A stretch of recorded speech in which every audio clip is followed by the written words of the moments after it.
처음이요 나중이요 알파와 오메가요 시작과 끝이신 주님께서 영원 전부터 그 마음에 품고 계신 선하신 뜻을 시간 가운데 인간 세상에 매 세대마다 하나님의 종을 보내서 당신의 천국 곡물들을 거두어 가시는과 동시에 마귀도 여전히 자기의 사자들인 적그리스도들을 매 세대마다 보내서 마귀 세계로 데려갈 자들을 추수해가는 이런 양면의 추수 모습을 이 시간 이후는 이제 말씀을 더 명확하게 나눌 건데, 우리 형제 자매님들 심령과 마음속에 이상과 계시가 더 분명해져서 하나님이 처음부터 마음에 품었던 그런 뜻을 이루는 만물을 주님이 지으신 목적, 주의 뜻대로 만물이 있었고 지으심을 받은 만물이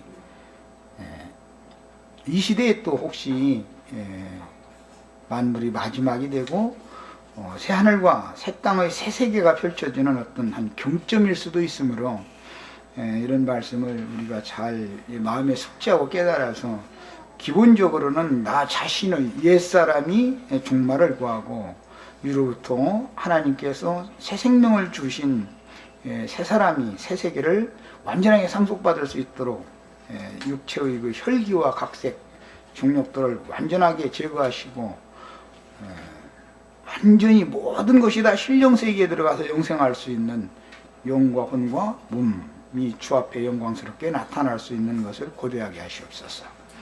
아멘. 아멘. 계시록 5장을 한번 더 읽겠습니다. 몇 번 읽겠습니다. 자꾸 여러 번 읽으면 이게 외워지죠. 자, 계시록 5장 1절부터 14절까지 읽습니다. 내가 봄에 보좌에 앉으신 이의 오른손에 두루마리가 있으니 안팎 끌었었고 일곱인으로 봉하였더라. 또 봄에 힘있는 천사가 큰 음성으로 외치기를 누가 그 두루마리를 펴며 그 인을 떼게 합당하냐 하니 하늘 위에나 땅 위에나 땅 아래에 능히 그 두루마리를 펴거나 보거나 할 자가 없더라. 그 두루마리를 펴거나 보거나 하기에 합당한 자가 보이지 않기로 내가 물었더니 장로 중에 한 사람이 내게 말하되 울지 말라. 유대지파의 사자 다윗의 뿌리가 이겼으니 그 두루마리와 일곱인을 떼시리라 하더라. 내가 또 보니 보좌와 네 생물과 장로들 사이에 한 어린 양이 서 있는데 일찍이 죽임을 당한 것 같더라. 그에게 일곱 뿔과 일곱 눈이 있으니 이 눈들은 온 땅에 보내심을 받은 하나님의 일곱 영이더라. 그 어린 양이 나와서 보좌에 앉으신 이의 오른손에서 두루마리를 취하시니라. 그 두루마리를 취하심에 이 생물과 24 장로들이 그 어린 양 앞에 엎드려 각각 검은고와 향이 가득한 금대접을 가졌으니 이 향은 성도들의 기도들이라. 그들이 노래를 불러 이르되 두루마리를 가지시고 그 인봉을 띄기에 합당하시도다. 일찍이 죽임을 당하사 족속과 방언과 백성과 나라 가운데에서 사람들을 피로 사서 하나님께 드리시고 그들로 우리 하나님 앞에서 나라와 제사장을 삼으셨으니 그들이 땅에서 왕으로 다리로다 하더라. 내가 또 보고 들으매 보좌와 생물들과 장로들을 둘러싼 많은 천사의 음성이 있으니 그 수가 만만이요 천천이라. 큰 음성으로 이르되 죽임을 당하신 어린 양은 능력과 부와 지혜와 힘과 존귀와 영광과 찬송을 받으시기에 합당하도다 하더라. 내가 또 들으니 하늘 위에와 땅 위에와 땅 아래와 바다 위에와 또 그 가운데 있는 모든 피조물이 이르되 보좌에 앉으신 이와 어린 양에게 찬송과 존귀와 영광과 권능을 세세토록 돌릴지어다 하니 이 생물이 이르되 아멘 하고 장로들은 엎드려 경배하더라. 아멘, 아멘. 세부적인 내용은 이제 앞으로 들어가면서 이제 말씀을 나눌 거고, 지금은 5장의 이제 총론을 지금 말씀을 더 나눌 겁니다.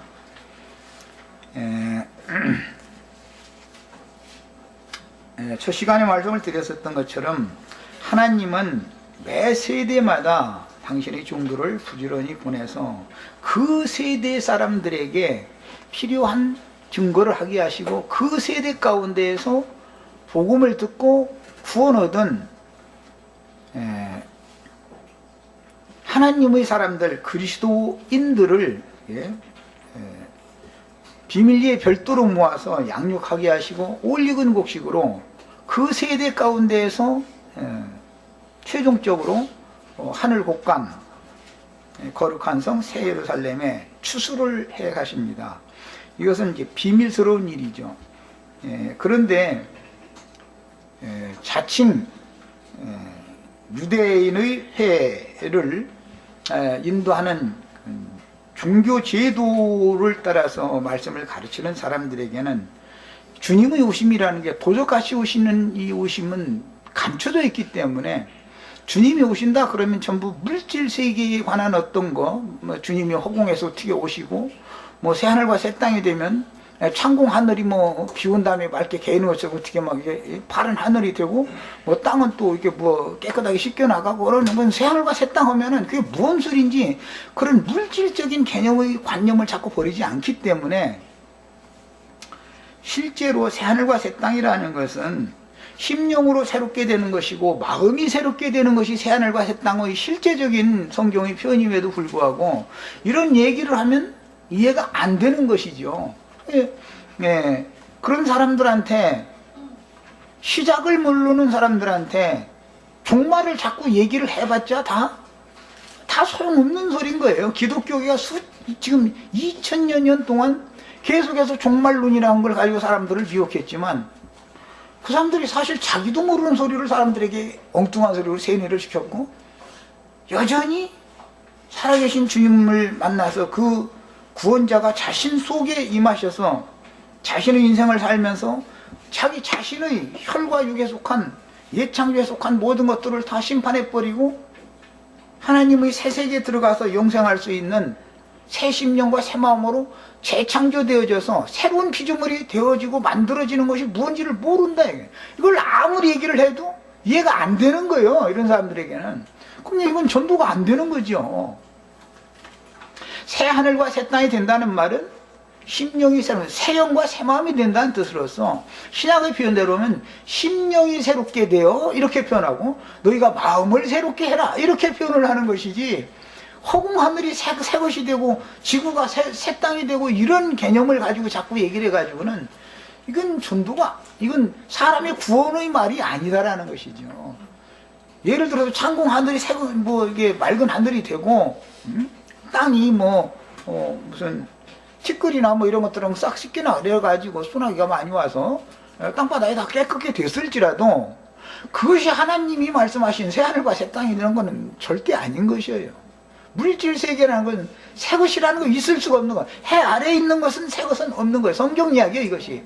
해 아래에 있는 모든 건 전부 다 새 것이 없어요.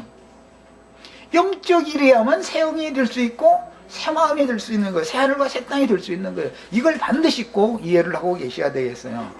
이런 이야기를 하면은 기성교계 사람들이 볼 때는 이단 나온 거죠. 저 사람이 뭐 종말론은 다더니 심령이 새롭게 되어지고 뭐 마음이 새로워지는 것이, 그것이 새하늘과 새 땅을 유업으로 받는 거다. 그거 너무 시시하잖아, 이렇게 들린다. 이거 그 사람들의 세계에서는. 기적 중에 정말로 하나님의 크고 두려운 새 일을 하신다 그러는데, 제일 크고 두려운 새 일이 뭐겠어요? 나 같은 사람을 새 사람 만드는 것보다 더 큰 일이 이 세상에 우주 가운데 어디가 있단 말이야. 성경이라는 게 내구원에 관한 이야기를 하니까 결과적으로 이 얘기를 하는 건데, 이렇게 얘기를 하면은 새 하늘과 새 땅이 되는 것이 말이야. 그러면 각자가 새롭게 되는 거냐 이러면서 따지면, 나도 그게 되게 싫으면 할 수 없는 거예요. 그러고서는 그냥 날마다 비 와가지고 하늘 좀 저 가을 하늘 안에 있는 저 북극에 가서 살든지 남극에 가서 살든지, 예. 그럼 뭐 하늘은 깨끗하겠지. 근데 뭐 또 땅이 날마다 얼음덩어리 위에 또 서면 추워서 또 그것도 그렇긴 그렇네만은 어쨌든 간에 사람들의 생각이 바꿔져야 되는 거예요. 성경이라는 것은 내 영혼 구원에 관한 말씀인 것이지 밖에 있는 사물을 그건 표상으로 예를 들어서 네 구원이 이렇게 되어져야 된다라는 걸 말하는 거다 이거예요. 나의 양심이 청결하고 깨끗게 되어져야 새하늘이 되는 것이고 부패했던 내 마음이 정신이 건전하고 완전한 부패가 없는 건전한 정신으로 사람이 바꿔져야 새하늘과 새 땅이 나의 기업이 되는 얘기인 것이지 무슨 재주로 밖에 뭐를 우측에 새롭게 해가지고 새하늘과 새 땅을 나의 기업으로 주겠어요. 이런 문제에 대해서는 너무 분명해지시기를 바라요. 종말론이라고는 맨날 종말론 강론하는데 찾아다닐 필요가 없어. 여기 와서 1시간만 들으면 깨달으면 이게 종말론이야. 이보다 더 큰 종말론은 없어. 또 그러고 이게 종말론이지 뭐가 종말론이야. 내가 종말이야 되고 예수님이 오셔서 내 안에서 새로워지셔야 되는 이것이 새하늘과 새 땅 상속받는 얘기지 뭐 얘기는 간단한 거예요. 맞죠? 내가 종말을 고해야 되고 나 옛사람이 예수님이 오셔서 나를 새롭게 해야 새하늘과 새 땅 유업으로 받는 새 사람 된 거 아니겠어요? 이렇게 간단한 놈의 얘기를 뭐 그렇게 그냥 복잡하게 몇 년도 몇 월 며칠 날 어디로 뭘 오고 막 이런 식으로 하면은 막 태양 폭풍하듯이 시부를 뭐 불어내고 막 이러면은 정신이 없고 거기다 대고 뭐 짐승 이마를 째고 뭐 여기다 뭐 베리칩을 넣는 데나 손바닥을 째고 거기다 베리칩을 넣는다나 그러면 아니 컴퓨터 가게에 차려주는 거야. 뭐 하는 거야 도대체. 사람한테 컴퓨터 만든다는 거야. 뭐야 도대체. 이마만큼 진리가 혼잡한데 그렇게 하는 자들이 보냄을 받는 것도 하나님의 뜻이다. 이건 마저도 사람들은 말세가 언제 오느냐 하면서 이 말세 타령에 싸면서 말세는 적그리스도가 나타난다고 그랬었는데 요한 1, 2서 다 보면은 오리라 한 적그리스도들이 많이 세상에 왔다고 해서 이미 그때 요한 사도가 살아있을 때 적그리스도들이 많이 왔죠. 그것도 한두 명도 아니고 아주 그냥 많이 왔어요. 그럼 그때만 오고 딱 없어졌다 가서 어떤 종말론 뭐 강론하는 사람들이 오면 그 사람들이 말하는 적그리스도가 납두다시 또 뿅 하고 2000년 후에 또 나타나고 그런 얘기는 아닐 거 아니요. 그리스도께로 중매하는 그리스도의 증인들도 매 세대에 보냄을 받는 것이고 그들에 의해서 영혼이 추수가 되어져서 그들이 소위 기독교계가 말하는 천국으로 다 데려감을 받는 것이고 적그리스도들에 의해서 사탄의 사자들에 의해서 그들이 말하는 소위 말하는 지옥세계로 또 다 데려가는 거예요. 양쪽에서 사자를 보내서 양쪽에서 추수일을 매 세대에 계속 해가지고 양쪽에서 그 수를 채운다 이 말이에요. 이거 다 채워지면 이제 그러는 거겠죠. 이게 종말론이라니까. 이게 종말론이라는 게 다른 게 아니라 예수님이 구약성경에 예언된 모든 종말에 관한 세상 끝 말세에 관한 예언을 이루셨고 선지자 요엘을 통해서 말세에는 내가 내 신을 모든 육체들에게 부어주리라 예언을 하셨는데 그 말세가 뭐냐? 예수가 죽은 다음에 성령이 임하시면 말세가 시작이 됐다 이 말이죠. 육체들에게 성령이 오셨으니까 말세에는 그런 일이 일어난다는 거잖아. 그럼 그때부터 시작해서 성령은 매 세대 사람들에게 진리의 증인들을 통해서 계속 오는 거죠. 전도자들을 통해서. 그럼 적그리스도의 영을 받는 사람들은 귀신의 영을 받는 사람들도 또 적그리스도들이 매 세대에 또 보냄을 받아가지고 진리를 믿지 아니하고 거짓 것이 믿어지게 하는 영을 받은 사람들 그 사람들이 세계로 또 데려가는 거 아니야. 영혼들을 어디로 데려갈 거냐 이 말이에요. 그러니까 우리는 늘상 종말을 준비하셔야 돼요. 늘상. 내가 이 얘기하다가 오늘 여기 나가다가 하다가서는 그때 뭐 병원에 뭐 우리 시체들이 막 택시 부르고 뭐 해서 뭐 택시 필요 없죠. 여기 자동차들이 많이 있으니까. 그래서 뭐 그냥 가까운 병원에 갔는데 막 그냥 1시간 있다가 그냥 가다 말고 죽었다 예를 들어서 그러면 그럼 우리 형제 자매님들은 어쩌냐고 이렇게 건침하시지 마세요. 정말 나 이제서 쉬러 들어가셨군요. 아이고 나 이제 좋겠네. 너무 부러워. 이러셔야지. 난 지난번 정자매님 그때 그랬어. 주님, 아니 내가 가야 되는데 왜 정자매님 먼저 그 양반이 뭐 그렇게 그냥 상 받을 일이 많아서 그분을 먼저 이렇게 데려가시고 나는 그냥 놔두셨냐. 난 그랬어 난. 난 이거 솔직한 말이에요. 이게 기도를 쏘고 난 그렇게 겉으로 들으면 그 가족이 막 이제 또 속상할까 봐 겉으로는 못하고 속으로 주님 오늘 정자매님 너무 행복하시겠다. 그 무거운 짐 지금 말이야. 몇 년 더 살아면 뭐래. 어차피 늙어가지고 뭐 어디든 뭐 시집을 가서 애를 낳을 것도 아니고 뭐 소망이 뭐 있어. 뭐. 어차피 주님 품에 가야 되는 일인데 하루라도 빨리 이러고 갔으니 생각지 않게 편안히 이렇게 쉬다가 죽어도 고통받아가면서 죽는 것보다 그렇게 가면 난 그거보다 더 행복한 것은 없다고 생각해. 난 나도 제발 그렇게 좀 데려가 주셨으면 좋겠는데 아마 나는 저 세상 말로 팔자가 세가지고 그렇게는 안 데려가. 이 2단 나왔으니까 이놈 이게 네가 그 우물이 2단 그 이수래며 이놈 해가면서 난 분명히 난 그렇게 죽을 것 같아. 그래도 난 영광이야. 그래도 영광이야 또. 그럼 그렇게 데려가시면 그것도 아멘. 또 저렇게 데려가시면 그것도 아멘. 정말로 너무 쉽죠. 뭐 정말로 복잡한 얘기 했으면 머리만 아파. 이렇게 아주 간단하게 누구나 이해할 수 있는 종말론이야 이것이.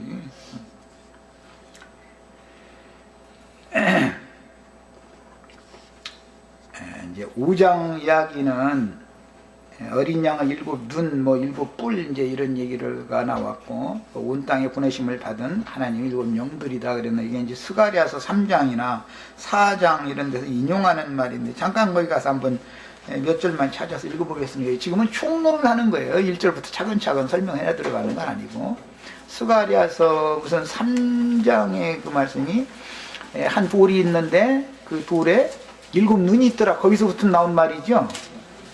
이게 3장에 있는 말인 것 같은데. 야, 2장, 3장 9절, 예, 봅니다. 3장 9절이네. 만군의 여호와가 말하노라, 내가 너 여호수아 앞에 세운 돌을 보라. 이 여호수아 앞에, 대제사장 여호수아 앞에 세운 돌은 야곱이 돌베기하고 잠들었다가 그 이튿날 아침에 기름을 부어가지고 세운 돌이죠. 이 돌은 산돌이죠. 산돌. 그리스도. 예. 이것은 온 세상에 있는 모든 죽은 영을 살릴 수 있는 산영이단 말이야 기본적으로. 그런데 그 한 돌에 7눈이 있더라 그랬어요. 눈은 여호와의 등불이지요. 등은 곧 영이지요. 자, 눈, 등, 영 같은 의미다. 그 다음에 눈이 있느니라 내가 거기에 새길 것을 새기며 이 땅의 죄악을 하되 제거하리라. 그 다음에 4장 2절을 보겠습니다. 그가 내게 묻되 네가 무엇을 보느냐. 내가 대답하되 내가 보니 순금 등잔대가 있는데 그 위에는 기름그릇이 있고 또 그 기름그릇 위에 7 등잔이 있으며. 그냥 7눈은 7 등잔에 대한 설명이죠.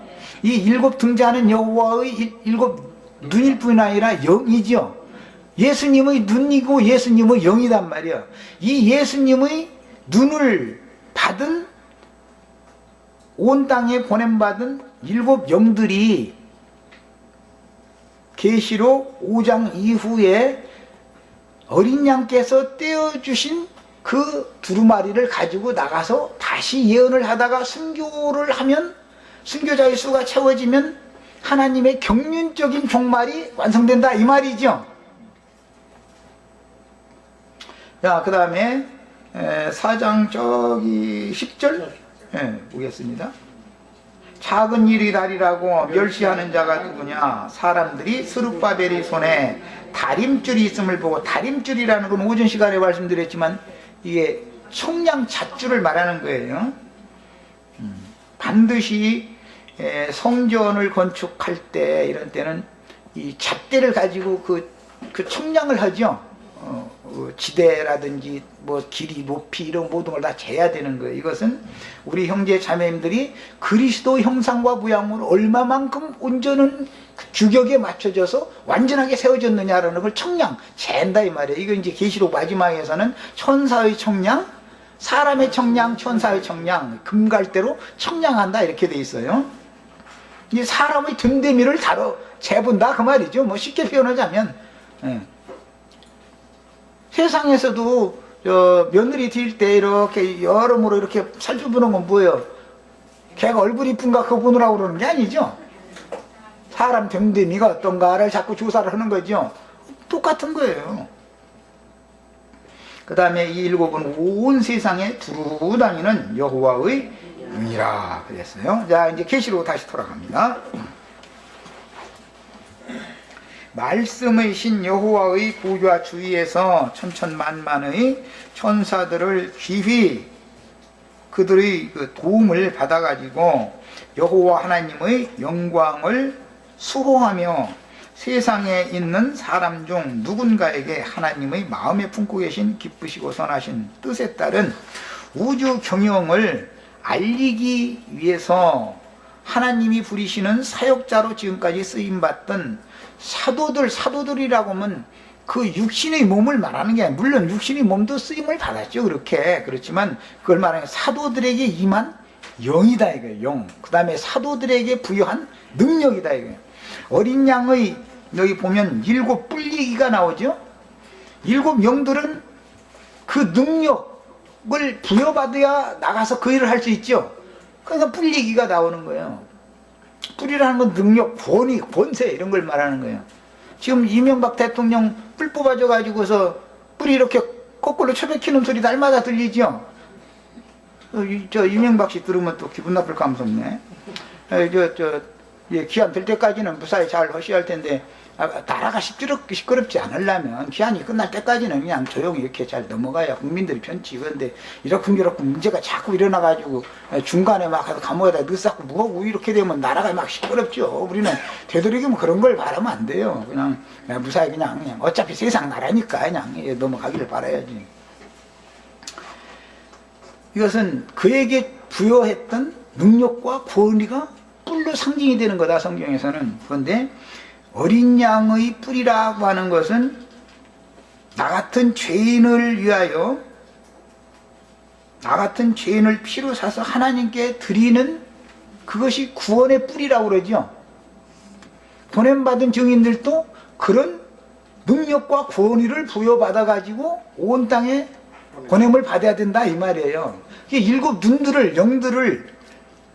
영들을 파송하실 때는 반드시 어린 양의 뿔을 부여해 가지고 보내는 거예요. 이것은 이제 예수님이 누가복음에 보면 내가 능력으로 옷 입혀줄 때까지 이 성에 유하라 라는 그런 말이, 그게 내가 너희 뿔 달아줄게 그 말이에요, 말하자면.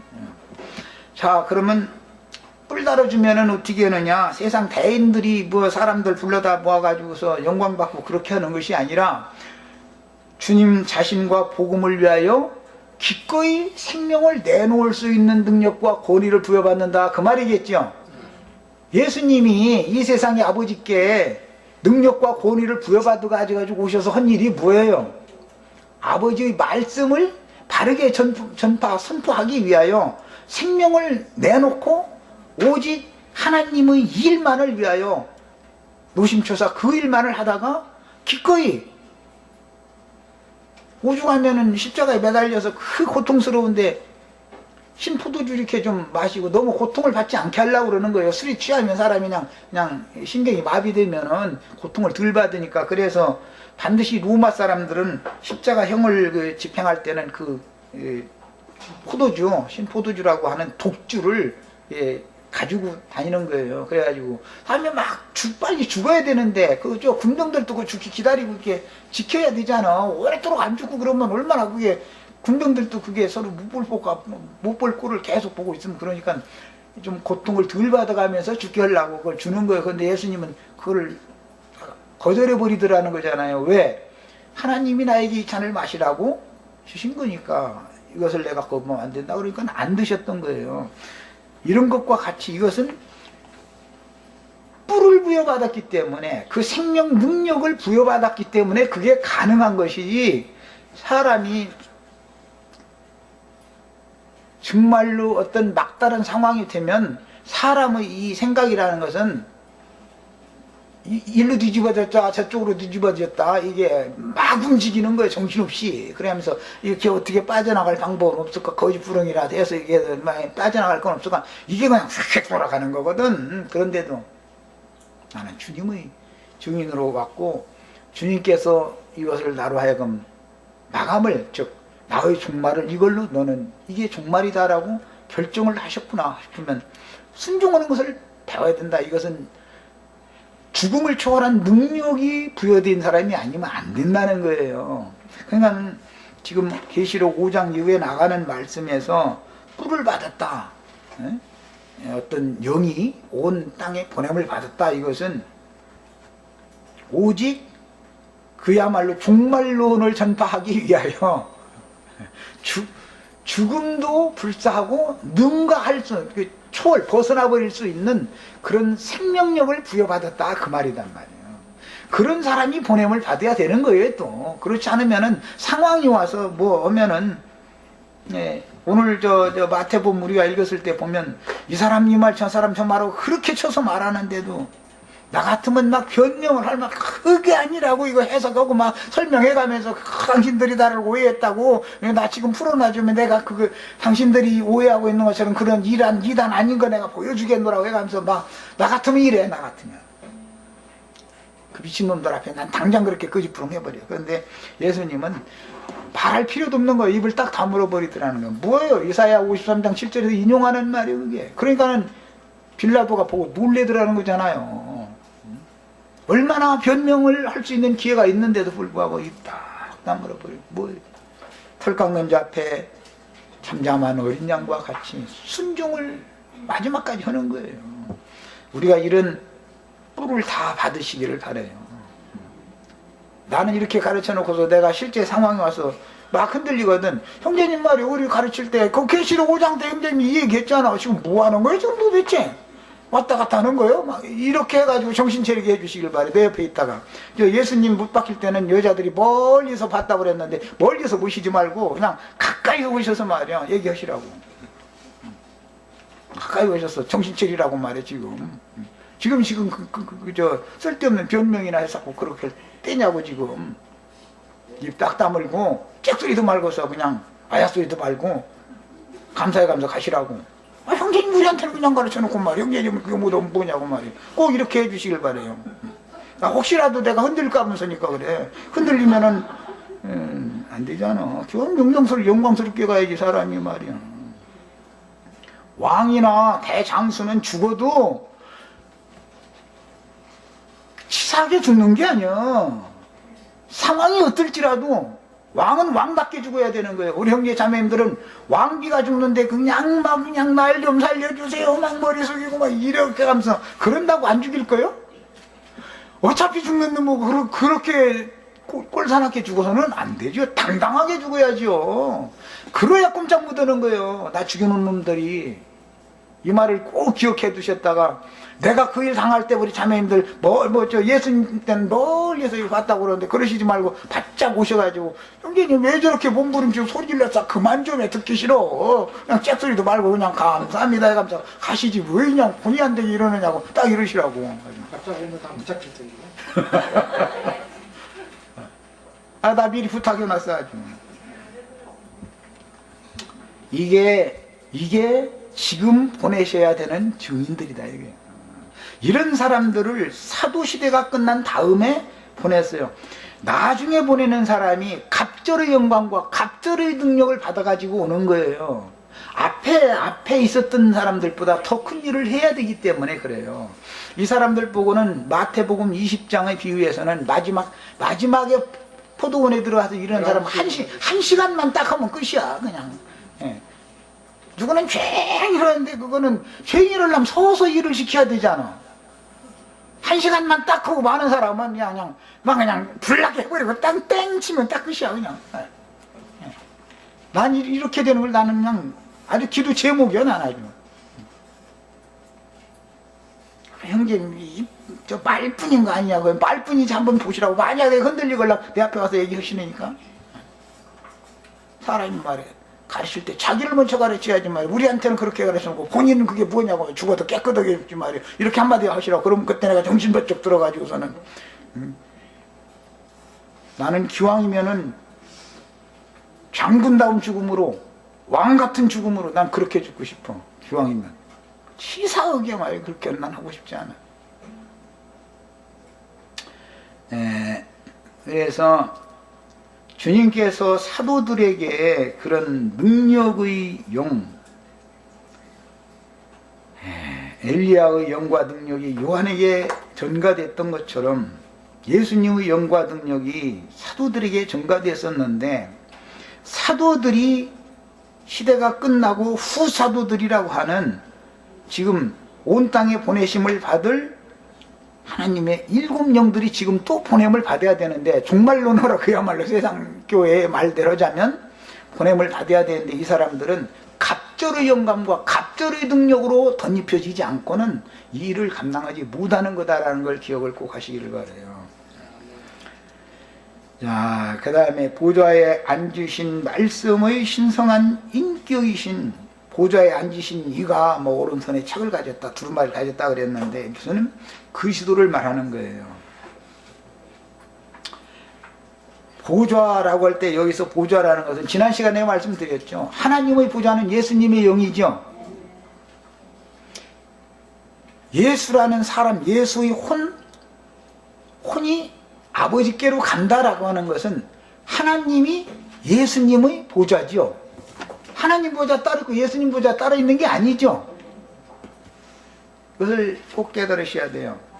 그런데 이 두루마리 책을 그리스도가 보좌에 앉아 계신 그리스도가 받았는데, 그 책을 봉인이 되어 있기 때문에 이것을 인을 열어서 이걸 다 모든 사람에게 계시해주고 선포하고 다시 재전파를 해야 되는데, 사도 요한이 온 천하를 다 이렇게 둘러봐도 그 인봉을 뗄 사람이 없더라는 거예요. 그런데 힘센 천사와 장로들이 계시해주고 보여줄 때, 말씀해줄 때 보니까 일찍 죽임을 당하신 어린 양이, 그는 다윗의 뿌리요 이긴 자였다. 뭘 이긴 거예요? 자기 자신을 이긴 거예요. 알고 보면은.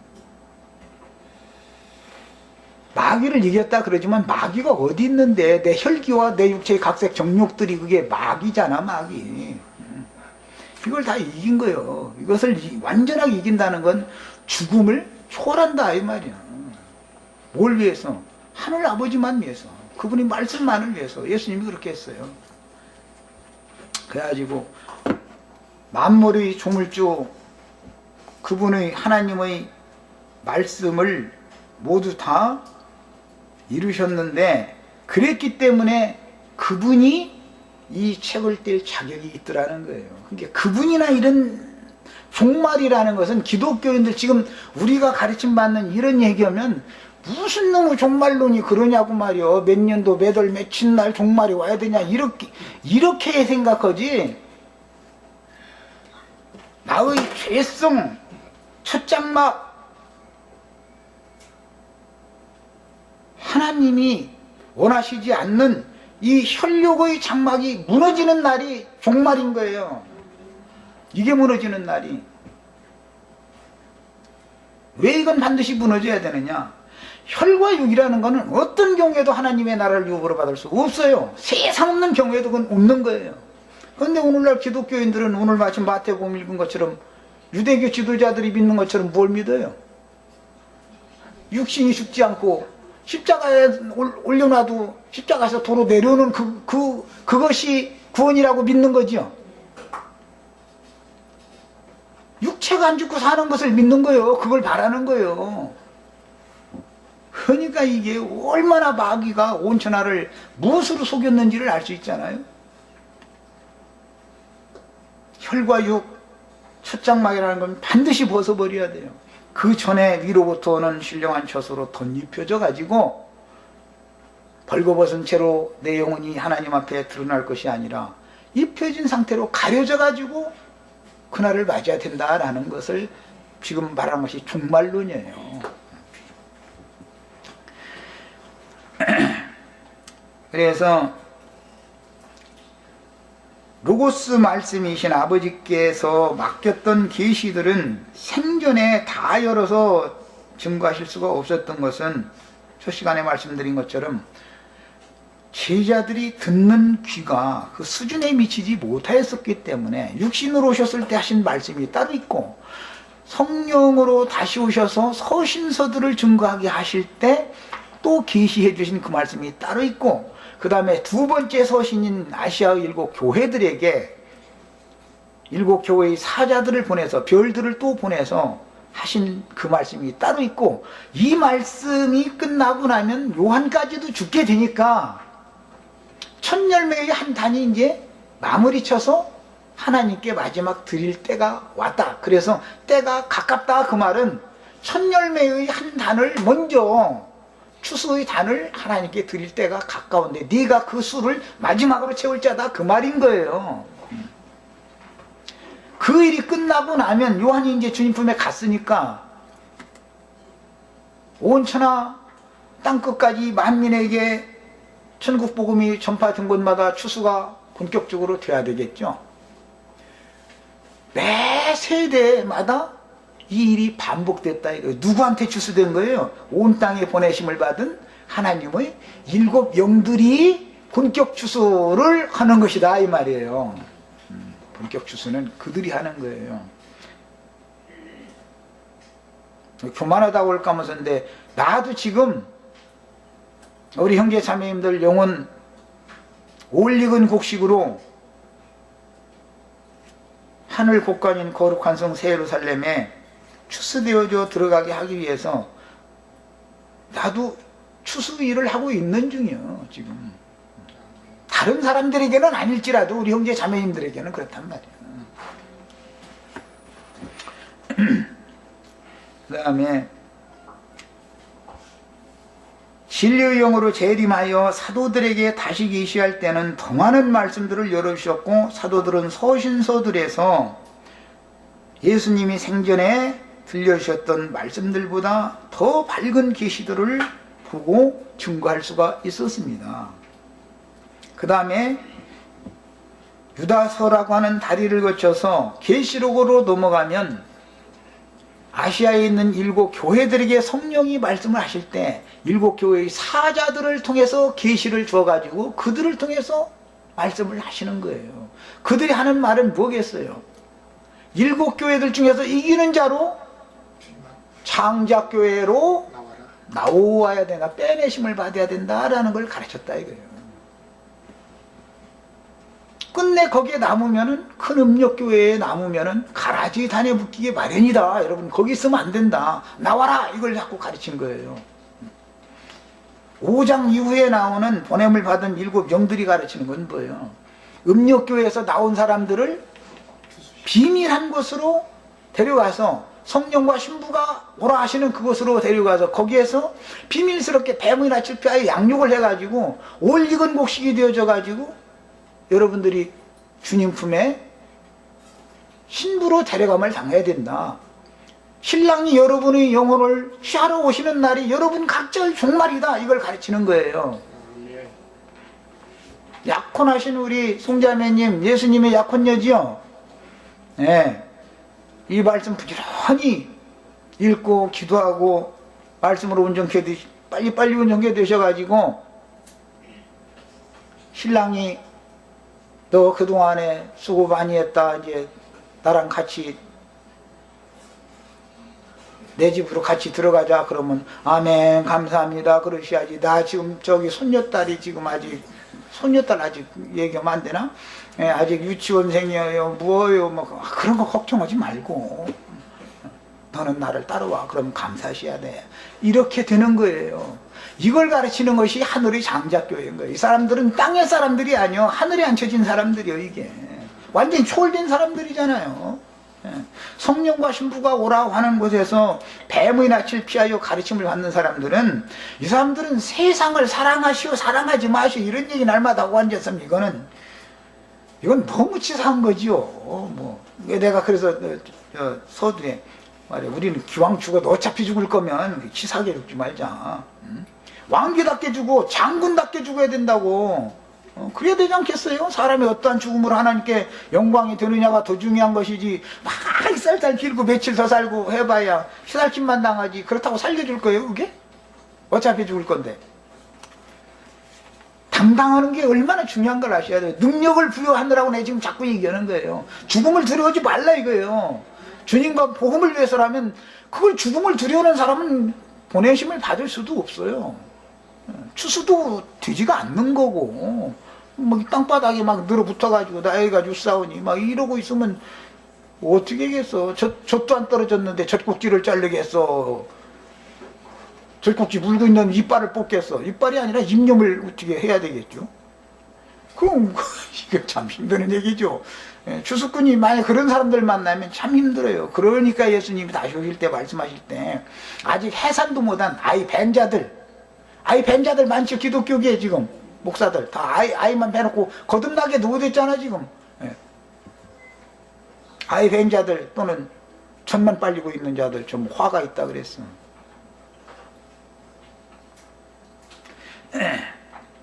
그래서 이제는 사랑하시던 제자인 요한마저 데려가실 때가 이르렀으므로 사도시대 이후의 증인들에게 만물의 종말, 마지막을 계시하고 있는 이 봉함된 종말에 관한 말씀, 만물의 마지막에 관한 말씀까지 완전하게 열어서, 사도들이 살아생전에는 만물이 마지막이 가까웠으니 여러분이 근신해라, 두렵고 떨림으로 주의 날을 기다려라 이렇게 가르쳤지, 계시록처럼 가르치지 않아요.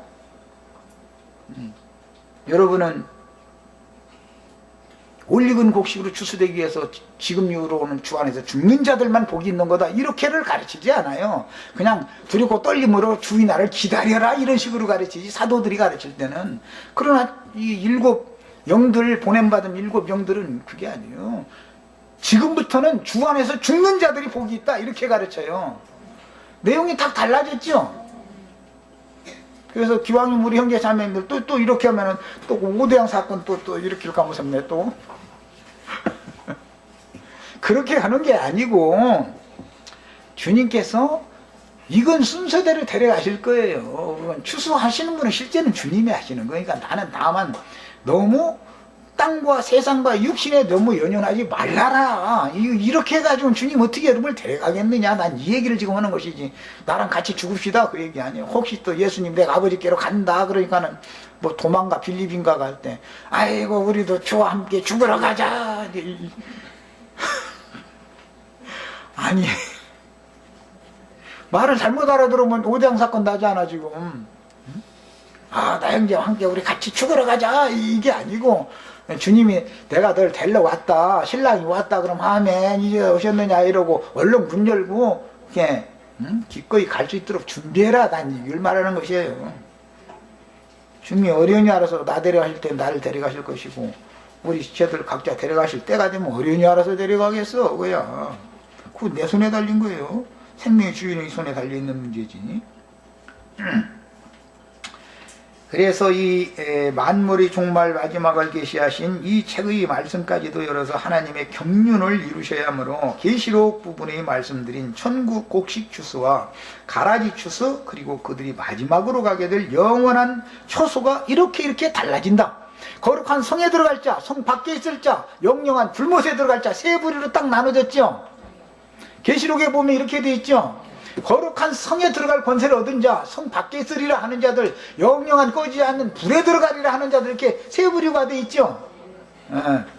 이것이 추수예요. 어떤 사람들이 어디로 그 종국은 어디로 가게 되는 거다라는 것을 확실하게 이렇게 보여주는 얘기들이 계시록 앞으로 나오는 말씀들이에요. 이런 말씀들을 자꾸 이것은 감춰져 있는 말씀이기 때문에 이것을 열어서 자꾸 이것을 세상 말로 세뇌를 시켜야 믿음대로 되는 거 아니에요. 이제 그 말을 계속 들으면 그렇게 믿는 거거든요. 이제 깨달았지만.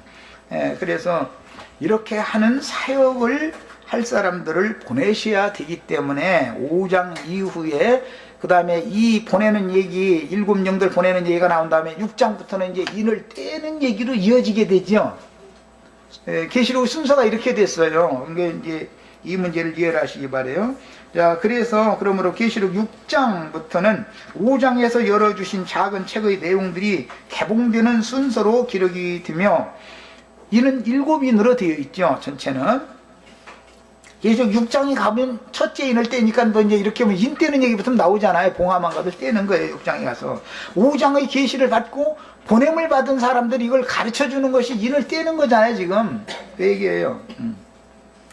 뭐 길게 얘기할 것 없이 잘 죽어라, 잘 죽어라, 왕답게 죽어라. 뭐 이제 다른 것 긴 얘기 다 비고 다 잊어버리고 왕답게 죽고 왕후같이 죽어.